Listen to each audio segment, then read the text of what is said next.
Just when you were becoming accustomed to the Secure Act, they came out with the Secure Act 2.0, which is now a law.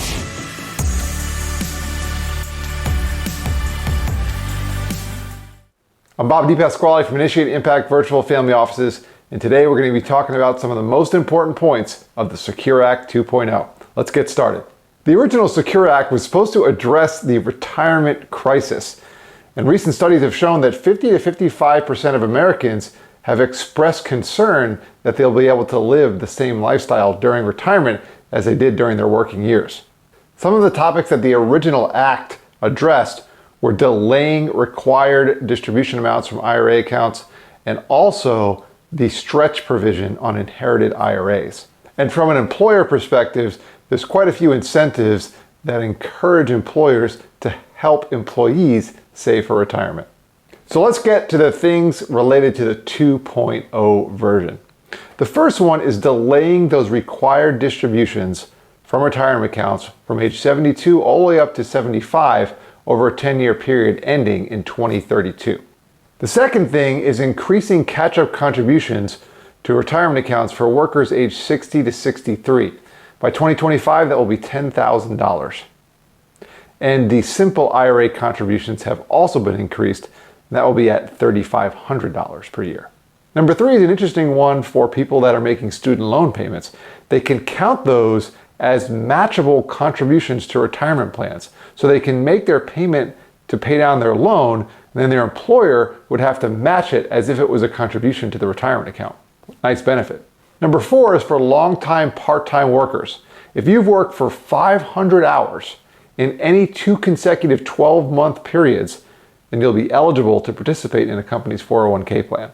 Number 5 is about automatic enrollment into these retirement plans with an opt-out clause. Companies that have not had this in the past are grandfathered in, but new plans will require that automatic enrollment where people can opt out if they want to. Number 6 is an increase in the Savers Credit for middle and low income people. It's a flat 50% now, and also the income or the adjusted gross income is now extended, so more people are eligible. It is $41,500 if you're filing a single tax return, or $83,000 if you're married filing jointly, and that'll start in 2026. Number 7 is an expansion of multiple employer plans for nonprofit organizations, except for churches, and also makes compliance a bit easier and some of the penalties lower, and it really just takes the burden off the administration on those plans. And finally, I have 4 questions for you that you should ask yourself about these rules. Number 1 is, does your employer have a retirement plan? Number 2, are you accumulating and saving enough assets so that you can maintain or reach the lifestyle you'd like to in retirement? Number 3 is related to those required minimum distributions that will extend to age 75, as I mentioned earlier. Do they cover, or will they cover, your lifestyle in retirement? If not, then you'll need to find other sources of income.